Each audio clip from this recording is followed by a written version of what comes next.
Hey guys, welcome back. We're going to do something a little different today. I've got a number of characters that are ready for their final ascension here. A couple of big ones we've talked about for a while, so we're going to go ahead and ascend those together.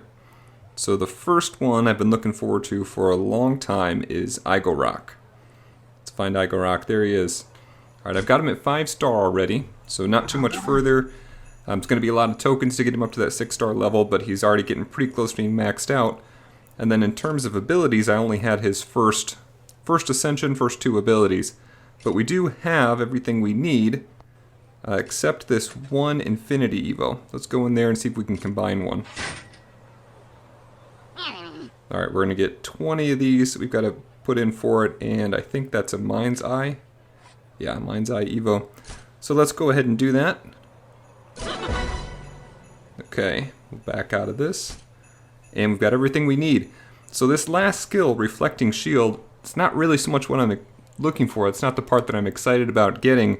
It's the stat bonus. That Reflecting Shield's going to be a nice added skill to have, plus the change to his character look. We're going to take a look here and see what he looks like now. And the way he looks afterwards, he gets a pretty sweet update. Let's look at his stats first, just to try to capture it on our own. We've got about 4,800 health here. Attack is a little over 1,700. We'll keep an eye on that and remember it for after this ascension. Here we go. Alright, look at all that gold rimming he's got now. I got that gold belt, and he's still just popping out of the screen. I think I said this in one of the initial videos when I was doing his first character video. This guy is just so powerful. He's so big, he doesn't even fit on the screen. He's the only character that they've capitalized, just all capped his name. Really such a powerful and fun character to use. Alright, so we can see those changes here, and that shows up as well when you see the thumbnail for him. Let's go into the abilities. Take a look at Reflecting Shield. One thing I'd like to do is click on these while we're doing the character walkthroughs as well, so you can see it's got a 4-turn cooldown, which is just nice. You don't see that in a lot, even on the wiki page. It's hard to find cooldown information a lot of times. So we can plus this up, and it looks like maybe every other. Yeah, something like every 2 we're getting up there, so it's going to get up to, what, something like 65%, somewhere in that order, for a total for Reflecting Shield. Let's go a few more, we'll get up to 20. Alright, so we'd expect another 20%, so like, yeah, 65% we're going to get as reflected damage back to the attacker. And that's nice. It's not, again, it's not as powerful as some of the other abilities, but let's take a look at those stats. Alright, once again, I'm just going to remind everyone, because I forget from time to time as well, you've got to go out and go back in before you can see the stat updates. And this was actually a pretty big jump. So he had over 300 jump in his health, so maybe like a moderate part there, but it looked like, again, from about 1,700 up to above 1,800 in his attack, and defense bumped up and everything else as well. So continuing to just become all that much stronger of a character. One of the nice things with Igorok, you know, his first ability is amazing. You know, one of the best abilities probably in the whole game, and it's, you know, ready to use right away. But another thing is that he just hits so hard that his regular attacks are really useful as well. So he's now fully ascended, one of my favorite characters, one of the first characters I ever was able to unlock. I had someone ask that in one of the comments, and Igorok was one of the very first ones that was unlocked for me. I got lucky, I didn't realize, didn't know who I was going for or anything. I did a couple early gem rolls, and Igorok was unlocked right away. So the game has always been a lot of fun for me, and it certainly didn't hurt that I got him right away. Alright, that's it for him. Let's go to the next one, and that's going to be Pontifex. So he's at 5-star, getting close to 6-star. So we can get in here. Hopefully a couple more times running through those honor rolls, and we'll have him up to that 6-star level. And now he's about to be fully ascended as well. We'll take a look at his stats. You see much lower health, but he does have that reincarnate up here. So coming back to life, you'd expect him to not have, you know, as much health as one of the, you know, as Igorok or someone is quite as tanky. But still pretty decent stats there. And when he goes up to 6-star, it'll be even higher. Bone Armor has not been a really useful skill for me, just to talk through these. I think a lot of people are familiar with Chaos Storm. Bone Armor not as much. One thing Bone Armor is really good at is giving you a delay turn. And not every character has a skill like this, and especially when I'm going through the tower, a couple of the characters, both Pontifex and also Lord Zom, both depend on finishing a character off in order to get life back. So that Taste for Brains skill from Lord Zom, his very last skill that he gets, he has to finish someone off. So if you've left one character and you're trying to time that kind of stuff, then being able to use Bone Armor right before, and then similarly with Overlord Executum, the taunt skill works in the same way, where it's basically like a skipped turn. It has an effect on its own, and that's great, but the biggest benefit for me a lot of times is that you get, if you wait for Lord Zom's turn and finish him off with him, he gets, most, if not all of his health back. So that's been a really, it's maybe not what you'd first think of for the skill, but it's been a helpful way to implement using those skills as a delay or defend kind of tactic. Alright, so here we are with that last skill. We're going to use up all the rest of our Coldfire Evos, which means I don't have enough to do Ice Bloom. Her final ascension also requires Coldfire, it requires 10 of them. I had to make a choice here, and I just wanted to go ahead with them first. So let's go ahead and take one more look here. About 4,000 for health, about 1,660 for attack, and we'll go ahead. And we'll talk about the skill afterwards. Alright, let's take a look at his new graphics here. See a little bit of an upgrade there on his look. Pretty sweet, it's got that floating skull up there still. Just that cape goes up even higher. Okay, so we'll pop out and get back in to take a look at his skills. Or at his stats here. So he went up above, up to a little over 4,200 health. Again, the longer, he seems to take hits a little bit harder. Again, he's got lower defense here when I'm running up through, especially going through the Tower of Ponage. So it's nice to have that larger health pool as well as upping his defense. But when he does end up casting Chaos Storm, he's attacking everyone. If I've wore them down a little bit, depending on the turn order, sometimes I have other characters go first and then finish off with Chaos Storm. He can get a full heal out of that pretty quickly. I talked about Bone Armor a second ago, but there's a Doom Bolt I've been looking forward to for a long time. So here you see it's got a 5-turn cooldown, which is pretty quick. Chaos Storm up here had a 7-turn cooldown. Doom Bolt is a single target attack. So it says ranged attack here, and it's got a 50% bonus for armored characters. So it's another nice thing. A lot of times the armored characters already, it's not very frequent that they're both armored and magical. We've only got 2 characters that are currently that way. So he already does a decent amount of damage to armored characters just because they don't have an extra defense buff there. But then he's also going to do this multiplied up damage. The other thing is that even at tier 1, almost 1,500 damage, that's a lot of damage. Let's take a look back here. Okay, so I was just checking with some of his other stats.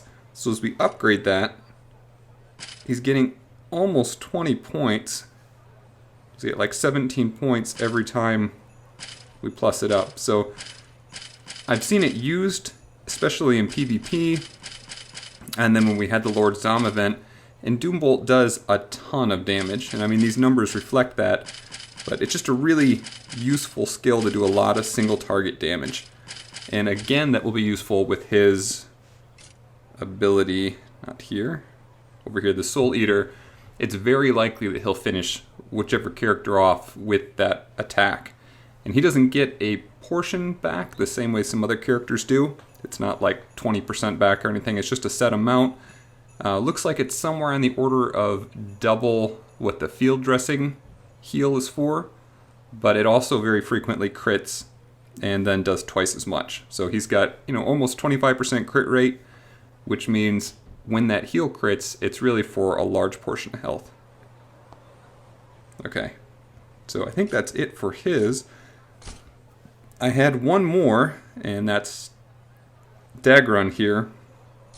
Now I realized when I was going through, so his Ascension's not showing up anymore, I ran out of the Dark Monarch Evos. I didn't realize that I was going to be needing to cash some of those in for Igorok.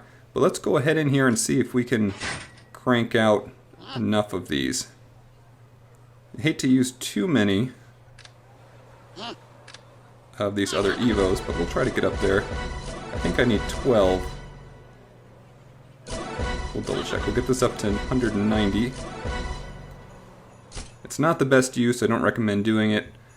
And you know, unless you're really close, I definitely don't recommend doing it like I am right here. I pretty much wouldn't be doing it if I wasn't right in the middle of the video and realized that I ran a little low.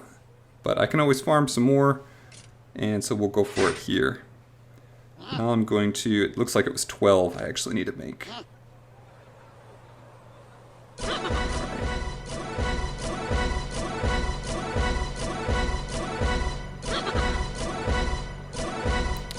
think it was going to get me to 7. There we go. So right on. Alright, now this last skill, we'll talk about it, I guess, a little bit more. I'm interested in seeing whether or not this is going to carry over when you're doing Tower of Ponage. My guess is that it's not. But I've never tried it, obviously, because I don't have it here. So I'll be giving that a try. I can try to report back on that at some point as well. There's not too much information on this skill online. I saw a couple people that said it was very powerful. It really can boost health a lot. Let's go ahead and check out the stats before we do the Ascension here. So even a little bit lower health. He is at a 5-star level. Getting close again to that 6-star level. He's an honor summons character, so we can get a lot of tokens for him very quickly in that honor summons, but you're not going to get him anywhere else.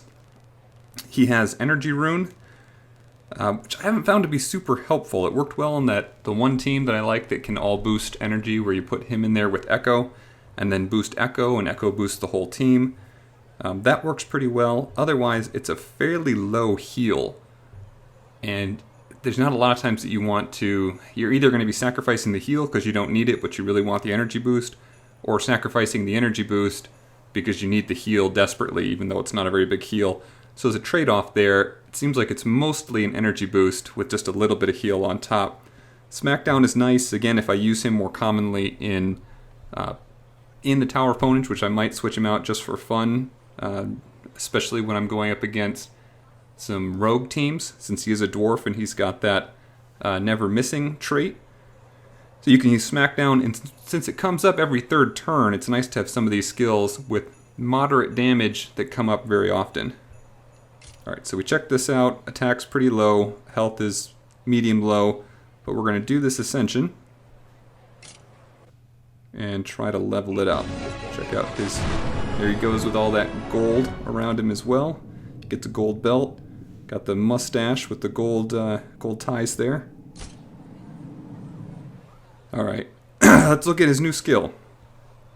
So Healing Hands, 5-turn cooldown, and he's going to actually boost their maximum health. Restores health to a single team member and boosts health by this percentage. Let's go ahead and upgrade it and see what happens. So we started at 1%. It's not going quite, it looks like about 1 every 3. So we got to 10% at tier 30. So maybe 1 every 3 we're getting another percent. So we're going to get up to something like 20% total, which could still be a big boost, especially if we can stack it, if it works over and over again. Again, I haven't used this at all. I haven't seen it in any other videos. It might be there. I didn't really search for it. But it'll be nice to try this out in the Tower of Ponage and see, is this a status effect where it's going to go away after a couple turns? You know, it's not showing that the way it's going to work out that way. So it'll be nice to see it in action and see what happens. But I'm looking forward to that. Again, if you can get it to like a 20% boost and it does stack, and I'm using primarily the undead team, they've got great heals. The way I kind of look at that team is they've got this health, and their defense, it's kind of like a battery. Like they're taking damage and it's wearing them down, but they've got the heals, they can bring them back up. So the larger that health bank is, the longer I can just run through things and not really worry about them getting taken all the way out. It's very easy to do a quick full heal, especially with Augustus on there. So really just have to worry about trying to max out their health. So again, if we can stack it up over time, it could be a great skill to have come up every 5th turn. It's unlikely that's really going to happen, but it'll be a lot of fun to try out. So that's all I have there. I don't think there's anything else to try while we're on right now. I did have some questions coming up about scroll farming, and I guess I can address them now. I might be able to do a longer video later on. There aren't really too many secrets. One of the, I'll try to just walk through quickly all the different places I'm getting a fair number of scrolls from. Something I put a video out a long time ago that's maybe not common knowledge is that whenever you use one of your friend's heroes, you get the 30 tokens or the 30 scrolls for it as well, and your friend does. So whenever your friends use your hero, I think everyone's fairly well aware you get 30 scrolls for that at the same time. It comes in your mailbox. What you may not have realized is that you also get them when you use theirs, and it just comes up in the level. For a long time I just saw it come up sometimes and not others. I didn't know what the reason was, but it's just associated with when you use your friend's heroes. So you can get a lot that way. If your friends list is something like 30 or 35, you could be getting 1,000 a day just using those heroes. And then you could be getting about that many from your friends using your hero. That doesn't seem to happen. I haven't had nearly as many coming in that direction. For whatever reason, not everyone's using all the heroes every day. Another one is Tower of Ponage. If you go through there, I've been getting about 500 scrolls every day on completion. So if you finish the Tower of Ponage every day, that's another 500 scrolls. Going through with my dungeon, when you get more scrolls the higher level you are. And then, within a range, once you're at a given level, there'll be some differences between whoever you're attacking, but usually it's around the same level. So at level 60 or 61, you get around 100 scrolls every time you win, which is a nice bonus. So it's about a 2-hour cooldown, which means you're going to get 12 shots in a day. Even at 10 shots, that would be about 1,000 scrolls that you're bringing in every day. Maybe 1,200. And if you do any raid refreshes, then you're going to get even more, obviously. If you do a refresh, you get 4 more chances. That's 400 more. Pushing it might be almost 500 more. So you get a whole bunch of scrolls in that way as well.